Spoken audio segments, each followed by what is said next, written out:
Hello guys, Mallu മേഴ്സിൻ്റെ പുതിയൊരു വീഡിയോയിലേക്ക് എല്ലാവർക്കും സ്വാഗതം.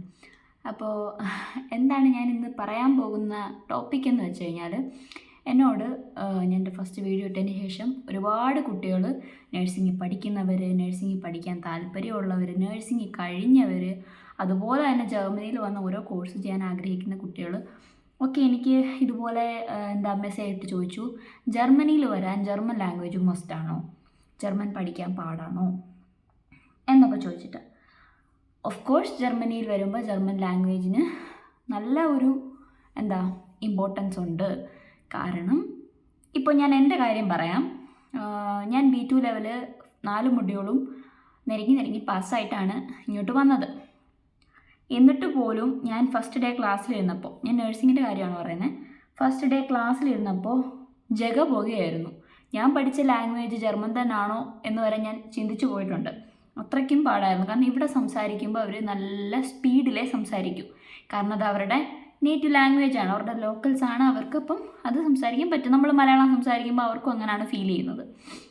അപ്പോൾ നഴ്സിങ്ങിന് B2 ലെവൽ ജർമ്മനെങ്കിലും 4 മൊഡ്യൂളും നിങ്ങൾ നാട്ടിൽ നിന്ന് എടുത്തിട്ട് വരണമെന്ന് ഞാൻ പറയത്തുള്ളൂ. എൻ്റെ പേഴ്സണൽ ഒപ്പീനിയൻ മാത്രമാണ്. പലർക്കും പല അഭിപ്രായമായിരിക്കും. ഞാൻ എൻ്റെ എക്സ്പീരിയൻസിൽ നിന്ന് ഞാൻ പറയുകയാണ്.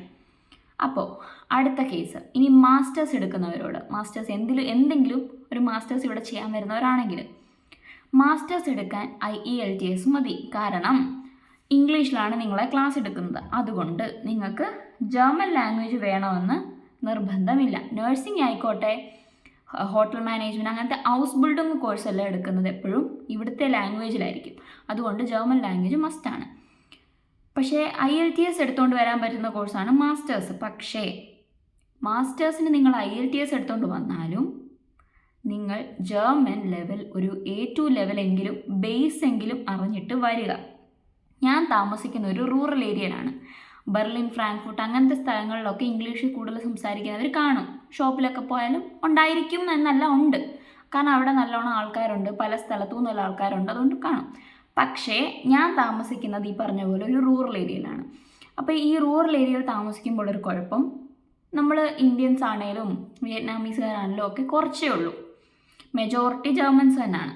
ഇപ്പോൾ ഞാനൊരു ബാങ്കിൽ ചെന്നപ്പോൾ, ഞാൻ ഫസ്റ്റ് ഇവിടെ വന്നു കഴിഞ്ഞിട്ട് ബാങ്കിൽ അക്കൗണ്ട് എടുക്കാൻ ചെന്ന സമയത്ത് അവർ നമ്മളോട് ചോദിച്ചു, ഇംഗ്ലീഷ് സംസാരിക്കണോ അതോ ജർമ്മൻ സംസാരിക്കണോ? അപ്പോൾ നമ്മൾ നമ്മുടെ രീതിയിൽ പറഞ്ഞു, ജർമ്മൻ സംസാരിച്ചോ, പിന്നെന്താ, കുഴപ്പമില്ല, നമ്മൾ B2 ലെവലാണല്ലോ.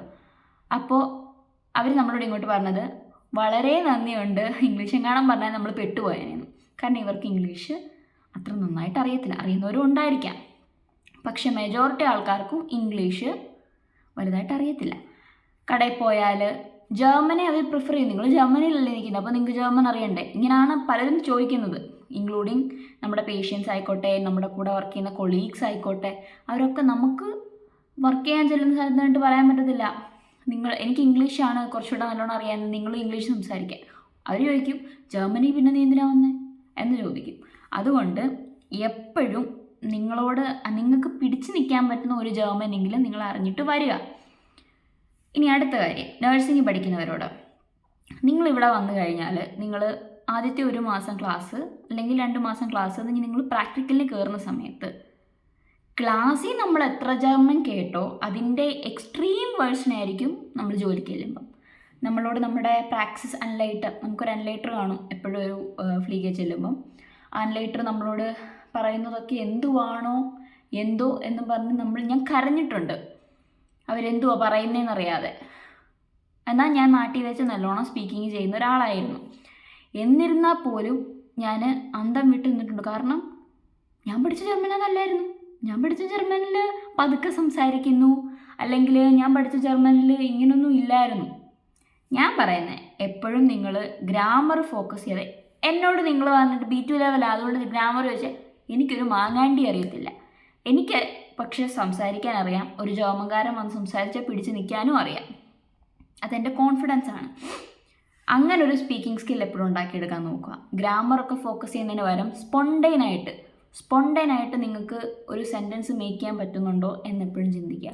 എന്നോട് ഞാൻ പഠിച്ച സമയത്ത് എൻ്റെ ഒരു ടീച്ചർ, പുള്ളി ഒരു പാസ്റ്ററായിരുന്നു, പുള്ളി എന്നോട് പറയുമായിരുന്നു, നമ്മൾ തിങ്ക് ചെയ്യുന്നത് വരെ ജർമ്മനിലാവണമെന്ന്. ഞാൻ സത്യം പറഞ്ഞാൽ അത് കേട്ടതിന് ശേഷം ഞാൻ എപ്പോഴും തിങ്ക് ചെയ്യുന്നത് വരെ ജർമ്മനിലോട്ട് ട്രാൻസ്ലേറ്റ് ചെയ്യാൻ തുടങ്ങി. സ്പോട്ടി ട്രാൻസ്ലേറ്റ് ചെയ്യാൻ തുടങ്ങി. മലയാളം ആണെന്നുണ്ടെങ്കിലും ഇംഗ്ലീഷ് ആണെന്നുണ്ടെങ്കിലും ജർമ്മനിലോട്ട് ട്രാൻസ്ലേറ്റ് ചെയ്യാൻ തുടങ്ങി മൈൻഡിൽ.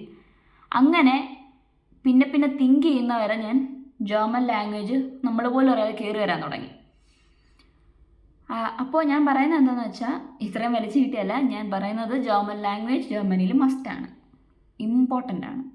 നിങ്ങൾ അറ്റ്ലീസ്റ്റ് ഒരു A2 ലെവലെങ്കിലും അറിഞ്ഞിരുന്നിട്ട് വരിക. മാസ്റ്റേഴ്സ് ചെയ്യുന്നവരോടാണ്. നീ നഴ്സിംഗ് ചെയ്യുന്നവർ B1 ഫുൾ മൊഡ്യൂൾ അല്ലെങ്കിൽ B2 ഫുൾ മൊഡ്യൂൾ എടുത്തിട്ട് വരിക. കാരണം ഇവിടെ വരുമ്പോൾ നിങ്ങളോട് സർട്ടിഫിക്കറ്റ് ചോദിക്കും. B2ൻ്റെ ഫുൾ മൊഡ്യൂൾ എന്തേ, അല്ലെങ്കിൽ B2 ഇല്ലാത്തവരാണ്, ഫുൾ മൊഡ്യൂൾ ഇല്ലാത്തവരാണ്, B1 ഉള്ളവരാണെന്നുണ്ടെങ്കിൽ അവർ പറയും ഇത്ര ടൈം പീരീഡിനുള്ളിൽ നിങ്ങൾ B2 ഫുൾ മൊഡ്യൂൾ എഴുതി എടുക്കണമെന്ന് പറയും. അതിലും നല്ലത് നമ്മുടെ നാട്ടിൽ നിന്ന് എഴുതിയെടുത്തിട്ട് വരുന്നതാണെന്ന് ഞാൻ പറഞ്ഞതാണ്. ഇവിടെ B2ൻ്റെ കോഴ്സ് ചെയ്യാൻ തന്നെ 400 യൂറോ ആണ്. 400-450 യൂറോ ആണ് B2ൻ്റെ കോഴ്സ് ചെയ്യാൻ തന്നെ. അപ്പോൾ ഞാൻ പറയുന്നത് എപ്പോഴും നാട്ടിൽ നിന്ന് സെറ്റായിട്ട് നിങ്ങൾ വരുന്നത്. സമയമെടുക്കും, ഉറപ്പായിട്ട് സമയമെടുക്കും. ഞാൻ 3 വർഷം കൊണ്ടാണ് ഇവിടെ വന്നത്. ഉറപ്പായിട്ടും സമയമെടുക്കും. ഒരുപാട് കുത്തുവാക്കുകൾ കേൾക്കും, ഒരുപാട് പേരുടെ നെഗറ്റീവ് കമൻസ് കേൾക്കും, നീ ഇതുവരെ പോയില്ലേ എന്നുള്ള ചോദ്യം കേൾക്കും. പക്ഷേ ഇതെല്ലാം കഴിഞ്ഞ് നിങ്ങളിതെല്ലാം പാസ്സായി കഴിയുമ്പം നിങ്ങൾ തന്നെ ചിന്തിക്കും, ഞാനെല്ലാം ചെയ്തു, ഞാൻ ജയിച്ചു, ഇനി ആർക്ക് എന്ത് പറയാൻ പറ്റും?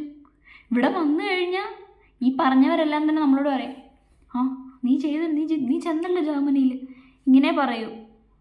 ഈ നെഗറ്റീവ് പറഞ്ഞവരൊന്നും നമ്മുടെ കൂടെ കാണത്തില്ല നമുക്കൊരു മോശ സമയത്ത്. പക്ഷെ നല്ല സമയം വരും, ഇവരെല്ലാം വരും. അതുകൊണ്ട് എപ്പോഴും ചിന്തിക്കുക, നമ്മൾ ഹാർഡ് വർക്ക് ഇട്ട് കഴിഞ്ഞാൽ ഏത് കാര്യവും നടക്കും.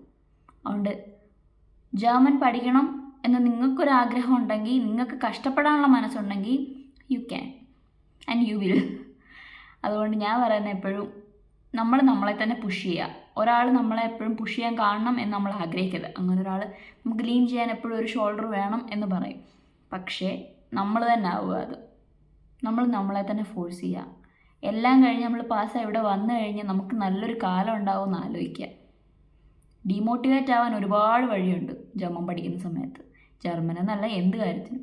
പക്ഷേ നമ്മളെ തന്നെ പുഷ് ചെയ്യുക, നമ്മൾ ഡീമോട്ടിവേറ്റ് ആവാതിരിക്കുക. ഒരുപാട് പൈസയൊക്കെ എൻ്റെതും പോയതാണ്, കാരണം പരീക്ഷ എഴുതാൻ നല്ല പൈസയാവും. അത് വിചാരിച്ച് നമ്മൾ 2-3 വട്ടം എഴുതി അത് കഴിഞ്ഞിട്ട് നമ്മൾ നിർത്തുവാണെന്നുണ്ടെങ്കിൽ ആ മുടക്കിയ പൈസ പോയി.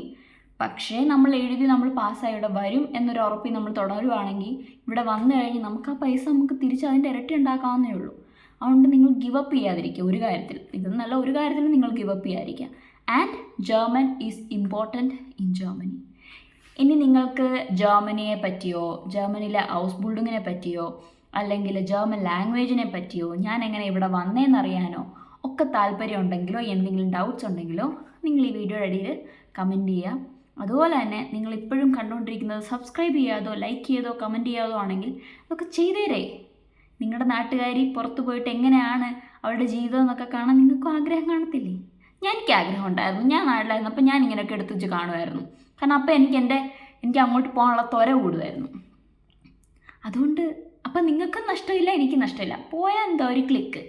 എനിക്ക് പക്ഷേ അത് ചിലപ്പോൾ നല്ലൊരു വരുമാനമൊക്കെ കിട്ടുന്നൊരു നിലയിലൊക്കെ എത്തട്ടെ എന്ന് ഞാൻ പ്രാർത്ഥിക്കുന്നു. അതുകൊണ്ട് കണ്ടുകൊണ്ടിരിക്കുന്ന കൂട്ടത്തിൽ ആ സബ്സ്ക്രൈബിൻ്റെ ബട്ടൺ ഞെക്കുക, എന്നിട്ട് അതിൽ ഓളെന്നുള്ള അതൂടെ ഒന്ന് ഞെക്കുക. അതാകുമ്പം ഇറങ്ങുന്ന വീഡിയോ എല്ലാം അപ്പം തന്നെ കാണാമല്ലോ. അപ്പോൾ ഇതൊക്കെ ചെയ്യും എന്ന് ഞാൻ പ്രതീക്ഷിക്കുന്നു. അപ്പോൾ അടുത്തൊരു വീഡിയോയിൽ കാണുന്നവരെ എല്ലാവർക്കും cheers.